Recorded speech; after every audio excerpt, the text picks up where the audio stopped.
Hey guys at the Jayoe Nation, this is an interesting, I guess it would be a supplement to the vlog. I'm about to leave to head to LA, then I will be heading back to China. This is the night we're packing. There's crap all over the table.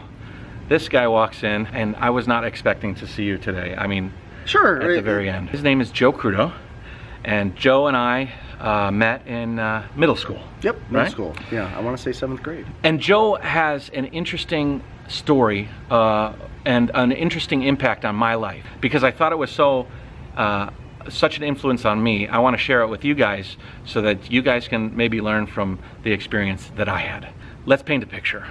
In middle school, I was going through a change in my life where I was going through that like sort of short, pudgy, insecure Matt, and I was growing, as we all do, during that period of time. Different people progress differently, and I was not confident in myself. Nobody was. Nobody was. As a matter of fact, you had said that you had some confidence issues at that time, but when I met you at that point in time, I was like, this guy's cool, you know? This is a cool guy, you know? And the reason that I met you... describe myself that way. Well, let me. I had a locker. Were we locker partners, or we had adjacent lockers? No, we were locker partners. We were locker partners. Yeah, at South Lake, they had people share a locker. Yeah. I guess. I don't know why, but... Your locker partner is like your forced buddy, you know? Like, you would hope that you get a good locker partner. Yeah. You know? Because I remember knowing you through that locker partner. Yeah. It's not like I was like, I want Joe Crudo to be my locker partner. Sure. It was like, I think we were assigned. No, I'm like, well, I guess I got to get to know you, you know. So Joe Crudo was my forced locker partner, and thank God he was, because I mean, we didn't know each other until that point, but once we became locker partners, you're sort of forced to know each other, you know? Oh, absolutely. Yeah, between classes, you're exchanging books, and you're going, and, you know, whoever opens the locker first, you know, you wait for the other guy, and so we became friends. You were one of the first friends during this transitional period. Like, I had, like, elementary school friends, you know? But then you're transitioning from elementary school to high school, and middle school is like this is a really weird time for a kid. My middle school years were the most awkward of my entire life. Middle school's awful. Well, it was better because of you, but cool. But I remember being not the happiest camper. Well, I was extremely insecure. I thought that I had to be a certain way in order to be popular and to get people to like me. I was desperately wanted people to like me. And so I was looking at what I was doing, how I was behaving, what I was wearing, how I acted, and everything was analyzed, because I had just finished elementary school, and elementary school kicked the shit out of me. Like, I was a nerd. I was a what do you call that when you're alone all the time? I was in the corner all the time by myself. I was very antisocial because I didn't feel like I fit in with anybody, and it was so much so that I had to talk to a counselor. And like, my mom put me with the counselor. The counselor says nothing's wrong with this kid. He just gets along with older people more than the kids of his own age, you know. But in middle school, I thought, I'm going to change things. Maybe I will try to be the popular kid. I'll try and fit inside the box that the world kind of says this is where you need to be. Right. I started like thinking about it. My sisters would help me to roll my pants. Remember rolling the jeans? Like folding, you'd fold over and then you'd roll 3 times. Oh yeah. And it'd pucker. It would pucker. Essentially a penny roll or something. Penny roll. It was horrible. I grew my hair out really long. I permed it at one point in time. It was horrible. You permed your hair? I think so. I know it was straightened. Remember, I had the straightened hair and it was cut right here. I had long hair. I used to pull my hair in a braid in the back. I didn't know you permed it though. Oh, interesting. I don't know. My sisters played with my hair for... Well, that's okay. In 6th grade, I think I had my hair over my eye, and then you had half of that. I remember that. Why would you do that? I remember that. Who knows, you know? It was the 90s. The 90s. I was trying to fit into this box, and there's a memory of Joe. And I remember it very clearly. It was a defining moment in my life, and not a lot of people have these defining moments that they can look upon and say, at this moment, I changed for the better or the worse, or, you know, in some substantial way. Sure. I was going to locker, and you had invited me to your house, And it was just the time when we were becoming friends, and Sure. like, oh, you invited me to his house. It means that our relationship has transgressed to a friendship, a true friendship. And I was excited, and he's like, I played Dungeons and Dragons. I still do. You do, do you? I still do. I'm almost 40. He plays Dungeons and Dragons. As soon as he said this, all the alarms in my brain went off. Like, you're like, that's what a nerd. It's outside that box. Oh yeah, It's Dungeons and Dragons. It's over here. At least wasn't in the 90s. It's not playing football, and it's not doing all those things that not a cool jock not thing. a cool jock thing. Yeah, and that's a nerd thing. And my perception, now his perception of himself might have been a little insecure, but my perception of you was that you were like, what was that guy in 90210? Remember 90210? Oh yeah, I remember.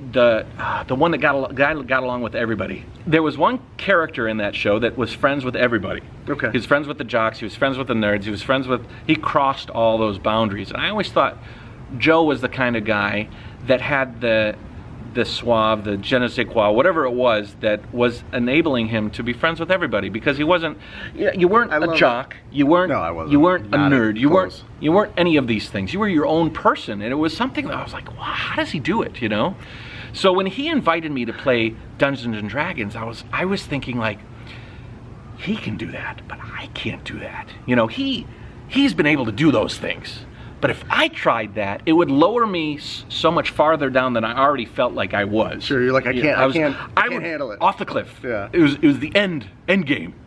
And so I said, I don't know, Joe. And I think you sensed that I was like apprehensive about it. You're like, sure. What's the problem? I says, well, I was like, I can't do that. I'm already not popular. I'm already nervous about myself. And I don't remember the exact words, but it was something like, it doesn't matter what anybody thinks. Just do what you want to do, and let the world. It'll sort itself out. It was something like that. Yeah, something along those lines. It was something along those. Now, if my dad had probably said things like that to me, because I would have expressed my, I don't feel worth it or whatever, and he'd say, "Oh, son, you don't have to follow the path of everybody." But that's when what your dads dad are supposed says to it, say. right? You know what I mean? And like, Dad, you don't understand my you struggle. don't understand. You're not my age. You're not You've there never been there in the trenches when I'm getting called a nerd. Yeah. You know what I mean? Yeah. This was coming from somebody who I admired, and who was in a position that I thought was, wow, if I could be right there, man, that's where I wanted to be. A person that was cool with everybody, and he was living his own life, and he wasn't being judged all the time. I felt like I was being judged all the time with everything that I did. You know what's funny? I felt the exact same way.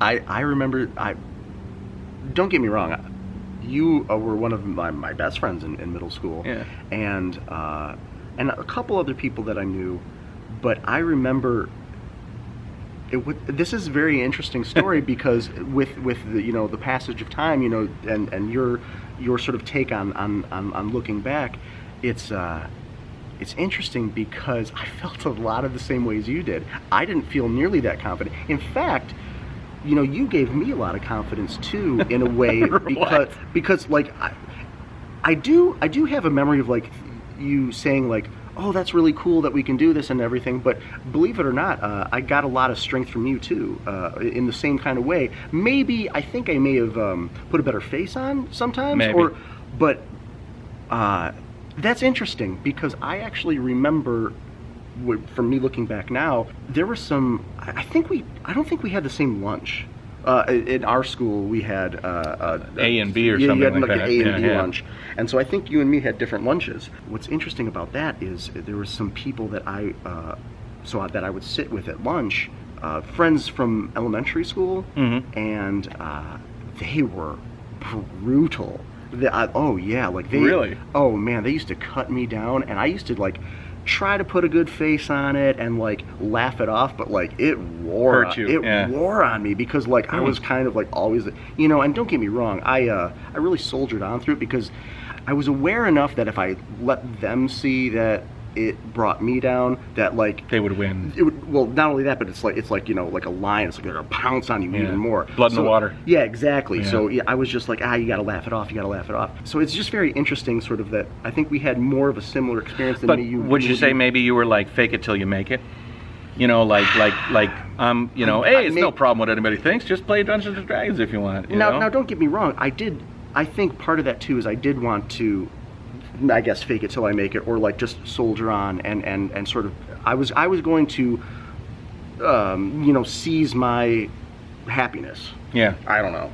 Maybe I'm not saying it right, but I think it's interesting because I think we had more similar experiences than maybe you would have thought. It's interesting to hear this from you, actually. Yeah. That's why I wanted to, because he had left. He was just visiting and saying goodbye, and then I called him back and I said, hey, Joe, would you come back? Because I wanted to share this story, because I think this story is important. It was really important to me, because after that, I kind of like thought about like how would I stopped worrying so much about what people thought of me, and I more thought, what did I want to do? Absolutely. Right? And that is a really important, because so many this guy people has all the adventures. I want to do half the things this guy does. So many people get stuck in this circle of living their lives for other people, or the way they think they should, not because they want to live that way. And I could have very easily fallen into that. I was on that path until he said, just come over and play Dungeons and Dragons. It sounds so trivial, but those trivial things that happen when you're young can be very instrumental in shaping who you are. Put on your wizard hat and robe. Just roll those dice. Roll those dice. And I had a lot of fun playing Dungeons and Dragons with you. I became, like, his family became my family. I used to go over to your house all the time. I mean, vice versa. We became, I crashed my car right outside of your house. Do you remember that pickup truck? Born to Be Wild was playing on the radio. Do you remember? I dropped you off, sped off, ran right into a telephone pole. Destroyed that telephone pole. The only thing working in that car was the radio, so the engine was half out, and Born to Be Wild was blaring, just yelling, just sarcastically screaming in my face. Anyways, the thing is, you gotta live the life you want to live. You do. And you can't let feelings of insecurity or have to be, or what word am I looking for, like the way you should be. You can't let fads or things that you think you need to be. You got to be who you want to be. You know what I mean? I didn't realize the impact of that until just a few years ago, right? When did I meet you and I said? Yeah, when you came back into town. Like this is 5 years ago? This was a couple of years ago, yeah, maybe 4 or 5 years. I was in China and I was sitting down and I was thinking about the forks in the road. You know, we have little forks and we have big forks, you know, and then we have U-turns sometimes, big ones, you know, and there have been some moments, you know, there's moments in Vegas, and there was some moments where I've felt like, you know, the day I decided to move to China has been a big one. That's a big deal. But the catalyst moments, the ones that happened early, are what shift you in the greatest ways. You know what I mean? Absolutely. Because all the other shifts come from that initial branch. Sure. And I was thinking back and trying to figure out where the earliest one of them before you was Dad telling me life is what you make of it. It really is. You know, do you remember I painted that on the ceiling of my basement? Every morning I wake up and I saw life is what you make of it. Yeah. It's not something that like some people are like, well, life sucks, man, blah blah blah. Well, it can if you let it. Sure. You know, and you can turn negatives into positives, and life is what you make. You want to be a superstar, you can be a superstar. If you want to be normal, you can be normal too. You know, whatever, it's all up to you. And obviously there's some outside factors that play into that, but you can control a lot more than most people think they can. Yeah, exactly. Yeah. Our fate is in more of our hands than I think people want to give themselves credit for. If you, like, people come up to me all the time and say, oh man, I could never travel around the world, I could never do that. Joe was just saying, like, not that I could never. Not that you couldn't, but that's an amazing path that you're on. That's an interesting thing that you're doing. And I think it's awesome. Like, I mean, like I said, I like to go on my hikes. You're on a whole nother level, but I think it's awesome. And you could do it. Oh. You just have to make those choices. Sure. My girlfriend would be mad at me, like I said. But you could, you know? Anybody could do what I do. Anybody could press themselves into a form that would take their life in a different direction if they wanted to. That's basically what I'm saying. Absolutely, you know? Absolutely. And so that life is what you make of it was a defining moment, but an equally defining moment was when you said, you don't have to worry about what anybody says. You can do whatever you want, Yeah, and don't worry about what anybody thinks, because all that's going to do is going to paint you into something you don't want to be. Yeah, it doesn't get you anywhere. Yeah, you know, they're not going to come break their back to get any work done for you when you're got some issue in your life. The people, all these people out there nebulously that you're worrying about. Yeah. What it was like 5 years ago, I approached you, and I had thought about all these things that define my life, and it was that weird moment at the lockers. That was one of those big moments, and I had told him, and you were, what did you think when I told you that? Did you even think about that moment, or? You know what? First off, I was really flattered, and it was like, I didn't expect it. Yeah. That was something. That's the kind of thing my dad had told me too, right? Yeah. But I think I was really trying to, because I had the same insecurities as you, and for me it was more like I wanted to make that idea a reality in my life, and so sometimes you just gotta keep repeating it, and tell my buddy too. Yeah. And just. Well, don't get me wrong. Like I said, middle school was just a ball of insecurity for me too. But I really just try to really push on and not worry too much. I can remember like, oh, I need to wear this shirt on this day because I want to impress this girl. Yeah. But you know what? I mean, it's all kid stuff. But actually, I think I got the most of that part of myself going in high school. 9th grade, I made a really conscious effort to change a lot of things. So like just into 9th grade, mainly the same guys that I was talking about, these brutal guys in lunch, like the first couple weeks of high school, it was kind of turning into the same thing, and I just said, nope, I'm not doing it anymore. And I just went somewhere else, and I just made a bunch of new friends too. And I remember they were like, what just happened? Because like I went from one day sitting with them to not. And I was sometimes like, you gotta make those moves. These guys aren't good for me. They're not helping me. Yeah, they're not. They weren't good for me. Yeah. So constructive and destructive relationships are. You got to surround yourself with constructive ones. Yeah. I mean, thanks again. I mean, like.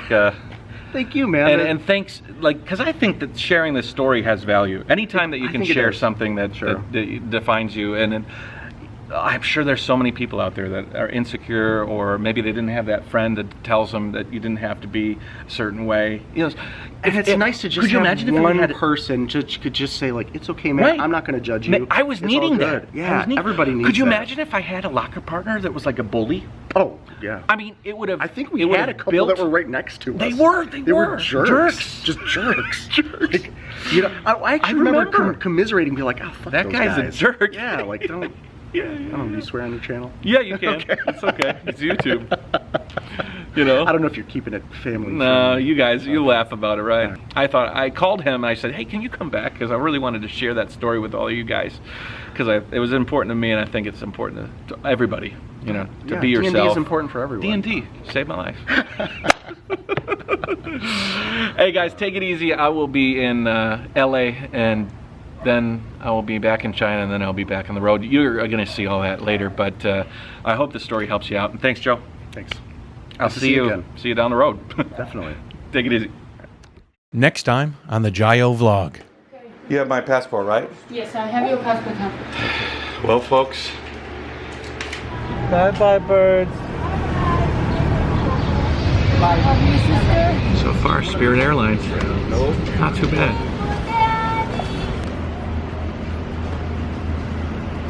You think Disney? Go to Disney tomorrow.